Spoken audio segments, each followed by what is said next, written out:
Day 22, time to talk about the Morrigan and the land, the way I see it anyway. So I don't have rolling hills, I don't have acres and acres and acres of land. I have 0.64 acres with a house on it that's a duplex. It's connected to somebody else's house. I've got neighbors, close neighbors on each side. So I don't have this vast agricultural kind of life that I wish I had. I wish I had goats. I wish I had chickens. I wish I had sheep. I wish I had, bees. I wish I could keep bees, have an aviary. Not an aviary. What's it called? I lost it. Anyway, I wish I could keep bees on my property. I probably still could, a small hive, but meh. So basically, the Morrigan's relationship to the land throughout the mythology has to do with ownership of the land, sovereignty over the land, the keeping of farmland in the family or in the clan or in the tribe or whatever you want to, whatever the designation was within that community. For me, it's about my gardens. It's about my greenhouse. I did a little bit of garden tour. There's nothing in the greenhouse right now because everything got planted, so I didn't take the video camera in there. So for me, it is about using what little bit of land space I have for the best use possible. I don't cut down all the trees in my yard. We don't have like any structures in our yard really besides my small little greenhouse and my shed for like Christmas ornaments and crap. But I focus on my herb gardens, and then I have a little place in the back of my yard called my secret garden. It's kind of a fenced off thing with an archway over top of it. It's got a gate. I've got stuff in it. It's really kind of looks like the actual secret garden when they found it in the book. It's actually kind of overgrown and crazy. There's stuff, dilapidated little things in it that I'm gonna focus on next summer, because this summer I kind of focused on my herb garden and kind of cleaning that out. And by herb garden, it's not all herbs. Some of it is usable plants. So echinacea, yeah, maybe it's kind of an herb, but it's also a flower. So I have that in there. I've got bee balm in there. I've got all this different stuff, usable plants. I don't grow vegetables because I've never had success with it, so I pout about it and give up. So using the land to me, turning it over, composting, making my own topsoil to add in year after year, or to pot plants. I work in an area where there's a lot of agriculture, so it's easy for me to stop on the way home and get a bucket full of manure to add to my my compost pile to kind of help enrich things.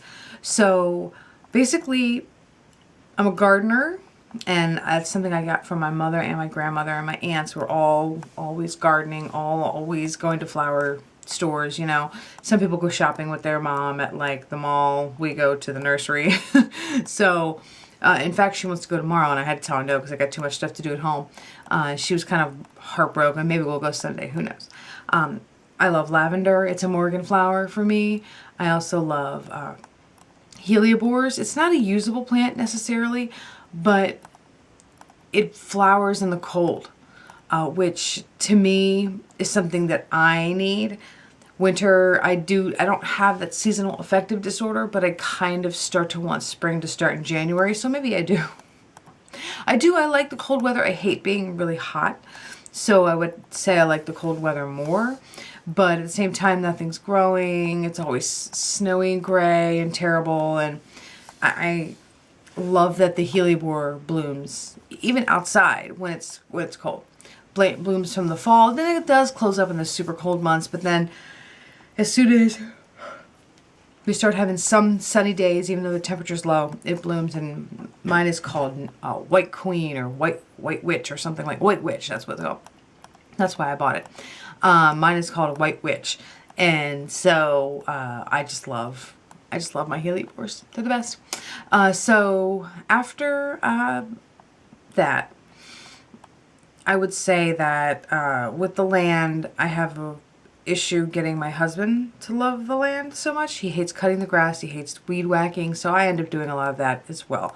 So the maintenance of my land falls squarely on my shoulders. But I also think of the Morrigan and the land as defending your land. So we live in a neighborhood that's not so fantastical. It's not so nice. It's not, like I said, we live in duplexes. We're connected to a neighbor, you know, there's always somebody around. So keeping it safe is kind of also kind of being on watch. My husband's a cop. I'm not afraid to call the cops if I see something wrong going down in my neighborhood, which I've done. If I'm not afraid to call animal control if somebody's dog is roaming around and the neighborhood kids are being assholes to it, I will call. And to me, that's protecting the land, my yard, my neighborhood, my street, my community, my side of the tracks, so to speak.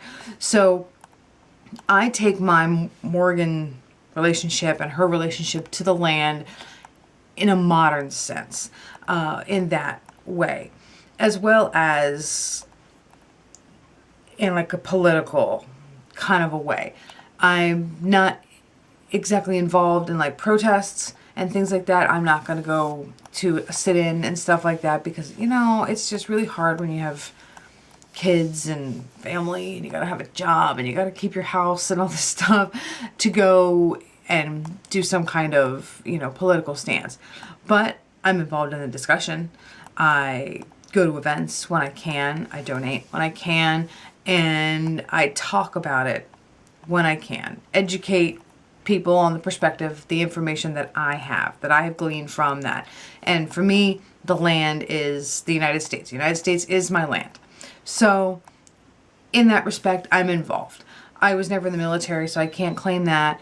I was never in any kind of, you know, governmental service as in political and making any changes. I mean, I work for a government now, but I work for the museums of the government. I'm not like an essential political ally or employee. So I kind of go with it with kind of like a political kind of overall of the government, whether it be criticism, support, or just new ideas that I've read about, I've heard about that I would like to spread to other people that it might help the country as a whole. So my relationship with the land, it goes from nitty gritty, like literally fingernails covered, you know, in the dirt, to making my own compost, to policing my own neighborhood, just making sure that everybody's safe, all the way up to dispersing new and exciting views, different views that people may not have heard before. So that's how my modern take on the Morrigan and the relationship with the land that her followers might have.